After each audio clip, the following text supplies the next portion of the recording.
ఇక ఉదయం ఆహారం మధ్యాహ్నం భోజనం సాయంత్రం ముందు నుంచి వచ్చేటువంటి రైలు ఏదైతే ఉందో నేను నాకు అనుభవం చెప్తాను. గతంలో 2005 నుంచి 2000 అనేక సంక్షిప్త సమాచారం రూపొందిస్తున్నట్టు దాన్ని నాకు వచ్చినట్టు దాన్ని వెంటనే ఒక కాంప్లైంట్ రాకుండా ఏ ఒక్క భక్తులు సుదూరు నుంచి వచ్చే వారు అసౌకర్యానికి గురి కాకుండా చేసినప్పుడే మనం వేరే రాజన్న ఆశీస్సులు తీసుకున్న వాళ్ళు అవుతాం. మనందరం అధికారులంగా బాధ్యత మనందరం కలిసికట్టుగా సమన్వయంతో క్రమంలో మరి విజయవంతం చేయడం కోసం ప్రయత్నం చేయాలి. బహుశా మీ పాలకవర్గం కూడా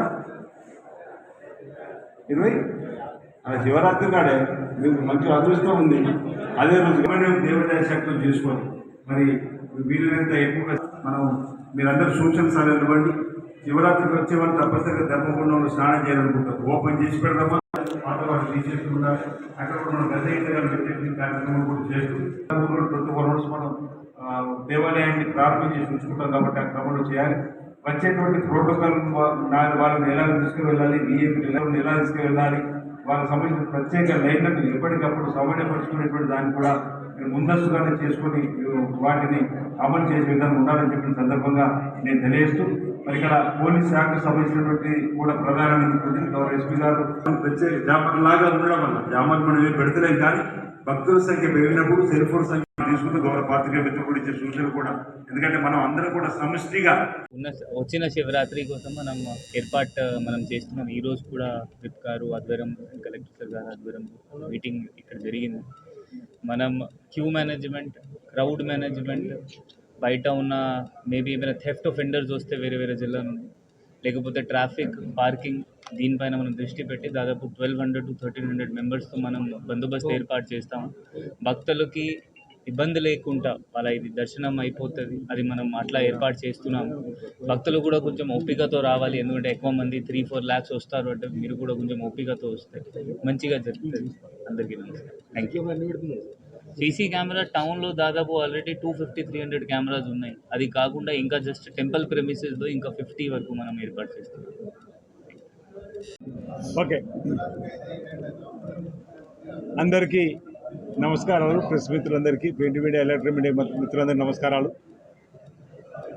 ఫిబ్రవరి 26వ తేదీన మహాశివరాత్రి పర్వదినాన్ని పురస్కరించుకొని దక్షిణ కాశీగా పేరుగాంచిన వేములవాడ శ్రీ రాజరాజేశ్వర సన్నిధిలో 25, 26, 27 ఫిబ్రవరి నెలలో 3 రోజులు జరపబడే ఉత్సవాల కోసం ఈరోజు ప్రత్యేక సమావేశాన్ని వేములవాడ రాజన్న ఆలయంలో ఏర్పాటు చేయడం జరిగింది.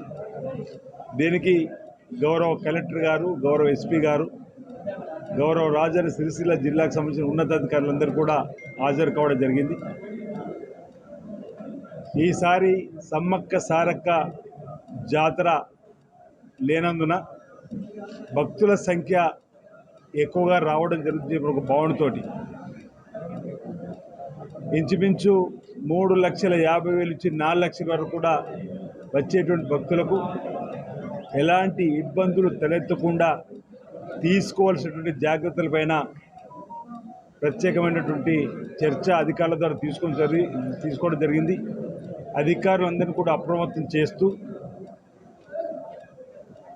చలవ పందిళ్ళే కానీ, త్రాగునీటికి సంబంధించిన సమస్య ఇబ్బంది జరగకుండా కానీ, పారిశుద్ధ్య సిబ్బందిని జోన్ల వారీగా ఏర్పాటు చేసుకుని ఎక్కడ కూడా ఇబ్బంది తలెత్తకుండా చూసేటువంటి కార్యక్రమం కానీ, స్వామివారి సన్నిధిలోకి వచ్చేటువంటి భక్తులకు శీఘ్రంగా స్వామివారి ఆశీస్సులు అందేలా క్యూ లైన్లను ఏర్పాటు చేయడం కానీ, క్యూ లైన్లో ఉండేటువంటి వారందరికీ కూడా మరి మంచినీటి ఏర్పాటుతో పాటు ఫిబ్రవరి అంటే వేసవికాలం కూడా ప్రారంభమయ్యే సందర్భంలో వారికి మజ్జిగ ప్యాకెట్లను కూడా అందించేటువంటి ఏర్పాటు చేయాలని చెప్పని,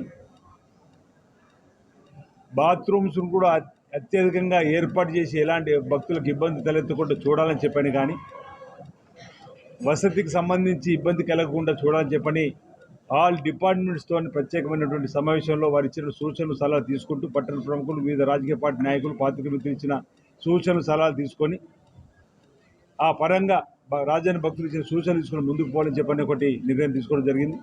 సుదూర ప్రాంతం నుంచి మహారాష్ట్ర నుంచి, ఛత్తీస్గఢ్ నుంచి, ఆంధ్రప్రదేశ్ నుంచి, ఇతర రాష్ట్రాల నుంచి వచ్చేటువంటి భక్తులు కూడా మెరుగైనటువంటి సేవలు అందించే క్రమంలో ఆర్టీసీ బస్సుల ప్రయాణాన్ని కూడా గతంలో 600 పైచీలకు ఉన్నటువంటి బస్సులు ఈసారి సమ్మక్క సారక లేదు కాబట్టి అత్యధికంగా వస్తారు కాబట్టి 30% మరింత పెంపొందించి 900 బస్సుల వరకైనా ఏర్పాటు చేసి తాత్కాలిక బస్ స్టేషన్ను మరి రాజన్న ఆలయ పరిసరాలను ఏర్పాటు చేసుకొని వచ్చేటువంటి భక్తులకు అతి దగ్గరలో తీసుకొచ్చేటువంటి సందర్భం. మరి విద్యుత్ శక్తి శాఖకు సంబంధించి సెస్ వారికి సంబంధించినటువంటి ఎలాంటి ఇబ్బందులు తలెత్తకుండా అదేవిధంగా R&B PR అన్ని శాఖలకు సంబంధించి ప్రధానంగా వేరే మున్సిపల్ సిరిసిల్ల మున్సిపల్ సమన్వయం చేసుకొని మరి పారిశుద్ధ్య సిబ్బందిని కూడా అత్యధికంగా తీసుకురావాలని చెప్పని కలెక్టర్ గారి ఆధ్వర్యంలో ఎస్పీ గారి ఆధ్వర్యంలో నిరంతరం మరి భక్తులకు సేవలు చేసే విధంగా ఉండేటువంటి ఆలోచనను ఈ సమావేశం తీసుకోవడం జరిగింది.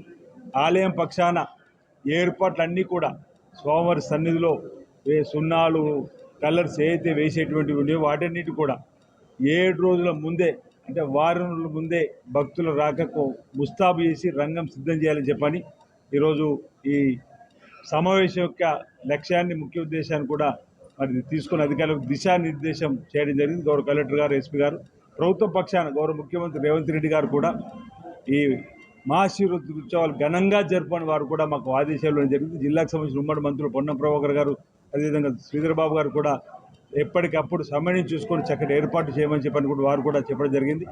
రాష్ట్రంలో ఉన్నతాధికారులు దేవాదాయ శాఖ మార్చులు మేడం శ్రీమతి కొండ సురేఖ గారు, దేవాదాయ శాఖ ప్రిన్సిపల్ సెక్రటరీ గారు, అదేవిధంగా వీళ్ళందరూ కూడా రాబో రోజుల్లో వాళ్ళు కూడా స్థల సేకరణ చేస్తూ దేవాలయాన్ని సందర్శిస్తూ వారి గురించి ఇచ్చిన సూచనలు సలహా తీసుకొని ముందుకు పోతామని చెప్పి సందర్భం తెలియజేస్తూ భక్తులందరికీ నేను విజ్ఞప్తి చేస్తున్నా, మహాశివరాత్రి ఉత్సవాలలో వేములవాడకు రండి, స్వామివారిని దర్శించండి, తరించండి, స్వామివారి కృప కటాక్షాలకు పాత్రలు కావాలని చెప్పి సందర్భంగా భక్తులందరికీ కూడా విజ్ఞప్తి చేస్తా ఉన్నాను. అందరికీ నమస్కారాలు.